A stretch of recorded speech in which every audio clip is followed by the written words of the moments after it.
My name is Anton Paul. I'm the publisher of IntelliNews. We're here today to discuss our upcoming Emerging Markets Financial Leadership Awards with the editor-in-chief of IntelliNews, Ben Aris. Ben, for 2 decades, IntelliNews has tracked the real pulse of emerging markets. When you look at the wider landscape of global banking awards, there has long been a disconnect. Why did you decide the market needed a completely different benchmark for banks with your Emerging Markets Financial Leadership Awards? Good to see you, Anton. Yes, I mean, we've been doing this for 20 years, since 2006, and we focus entirely on emerging markets. And looking at banking in that space, we looked at different benchmarks simply because emerging markets are a beast unto themselves. They're totally different from the established markets. They can be wild, they can be chaotic, they're prone to crises, and the things that are important to emerging market banks, they're different to what they are to established banks, which is about reducing risk and squeezing profits up and cutting costs. Whereas emerging markets, for example, I talked once to Alex Knaster, who was the head of Alpha Bank, a big Russian bank in the noughties, doing very well. And they just reported extraordinary results during the boom years. And I asked him, so what's your plans going forward? And he said, I'm getting ready for the next crisis. That's what I'm doing. I'm building up capital buffers. I'm making advantage of all the good times we're having now, because there will be another crisis. The mentality is totally different. So looking at banks and how they perform, you have to take that into account. And that's what we did at IntelliNews. This is what we specialized in, is this taking into this wild ride that everyone was taking, and being able to build not only a profitable and successful business, but a robust business that takes account of the realities of working in emerging markets. Traditional publications typically reward massive retail footprints or mega deal advisory. But our application forms look at things quite differently. They evaluate macroeconomic navigation, digital enterprise infrastructure, financial inclusion, and also sustainable transition. From your editorial seat, what does true financial leadership actually look like on the ground in these regions today? Well, the whole market is extremely interesting, and there's two things going on. On the one hand, the companies, the banks are backwards in so much as they haven't had the decades, centuries in some cases, of experience of other more developed markets, and so they're still building basic things and dealing with these shocks that come regularly, be it war, be it currency collapses or trade wars or whatever. On the other hand, there's an advantage to being late into the game, because they can go out and look at what's been achieved already. They have no legacy. They have no infrastructure to carry. And so a lot of these banks are going straight to state of the art. They're leapfrogging over several generations of development. And there's no institutional resistance to that too, because you're building from scratch. And so why monkey around building up basics? Why not spend the money and go straight to state of the art? And so when we look at banks, we're seeing things where they've got basic things to do, build out marketing, build out branch networks, whatever it is.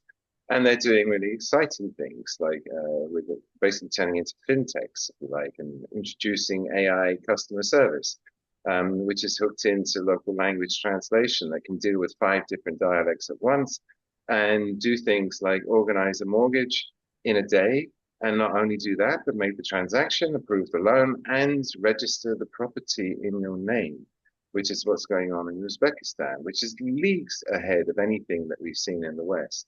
And then trying to capture that when you're looking at banking, doing our ranking, is very difficult, because we have extremely wide spectrum of things that they can do. So the traditional, mass market consumer lending or corporate high-end advisory businesses are less relevant. Those things happen, of course, but they have all these new products that they can offer, pioneer, and they're thinking outside the box. And so we're trying to catch an element of the excitement that is developing these businesses. Now they're all reaching critical mass. Then let's address the elephant in the room, so to speak. Many legacy banking publications will claim we feed into Bloomberg too. But for an ambitious bank in emerging markets, there is a massive gulf between a general media feed and what we do here. How does IntelliNews cut through the noise and deliver a genuinely superior distribution advantage for these banks? Well, we do several things differently to most other news organizations. We have our own site, a public part, which is a mass market distribution to things like Google News and MSN.com. And at the same time, we have our syndication partners, which are business press, like we syndicate to Bloomberg, to Thomson Reuters, to Dow Jones, and some large aggregators like LexisNexis, Factiva. And that gives us a very broad spectrum of readers, which goes up into the hundreds of millions of people a day if you include the mass markets, and I don't know, about 4 million if you look at the professional investors who are reading the premium news. And as a result, we write about everything. Another thing that marks us out to make us unique is that we maintain a correspondent network. So we've got 100 people in 100 countries around the world in the main geographies: Latin America, Asia, Africa, Middle East, former Soviet Union. And people don't maintain that correspondent network. And moreover, we hire usually locals who live there, speak the language, have extensive networks of their own, and actually know what they're talking about, rather than the traditional correspondent network where people change countries every 3 years. And that gives us a breadth and a depth of reporting, which I would argue nobody else can match. And it's not so much about the what of the news these days, it's about why. As I said before, emerging markets are chaotic.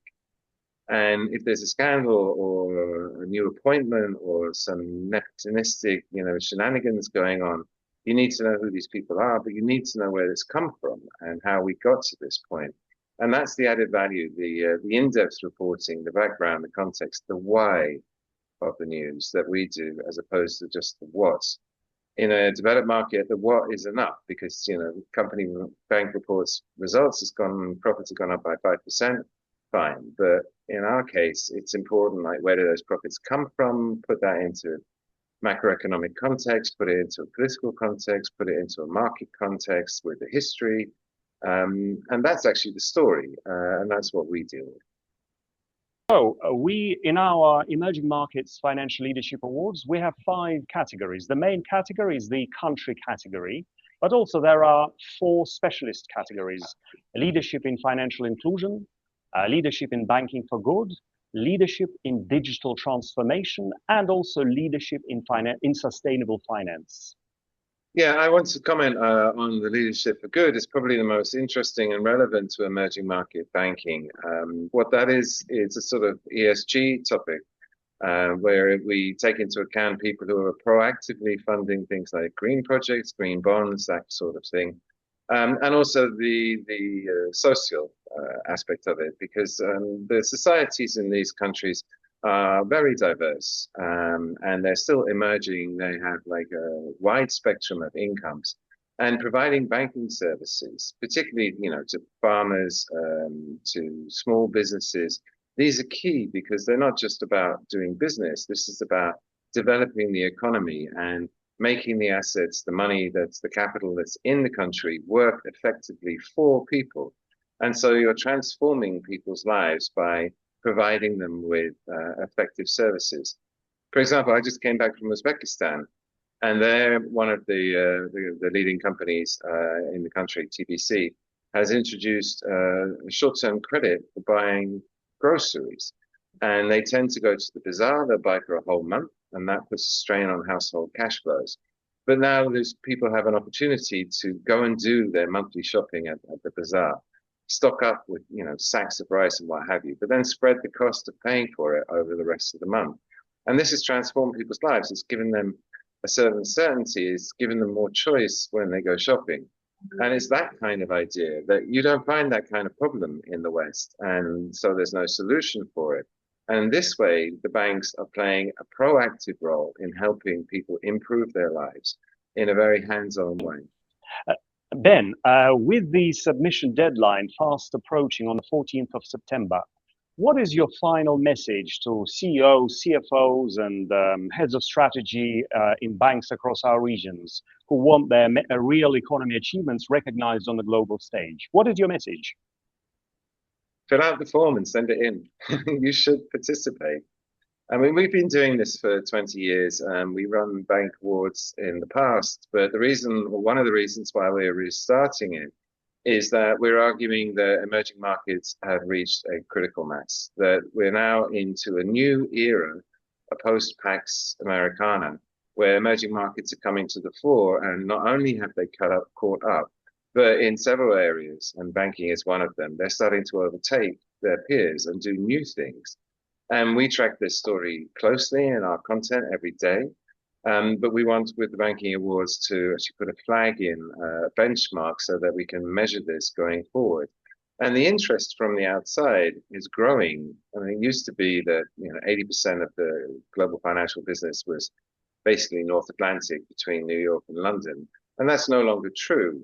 I mean, the IPOs coming out of the global south, the banks, the need for financing, the scale of the projects, the fundraising they need to do, the M&A, investment banking opportunities, venture capital opportunities are all exploding as these countries come and reach critical mass, with emerging middle classes appearing in places like Africa, with IPOs of EV producers coming out of Vietnam, with massive mineral resources that need to be exploited as a result of the problem with China that are coming out of Latin America.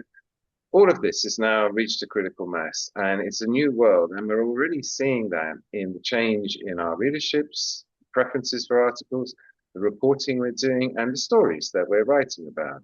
So I say again, get your application in, because we're going to be doing this every year and tracking this growth, which should be a very dynamic and interesting story. Again, well, thank you very much, Ben, for these insights.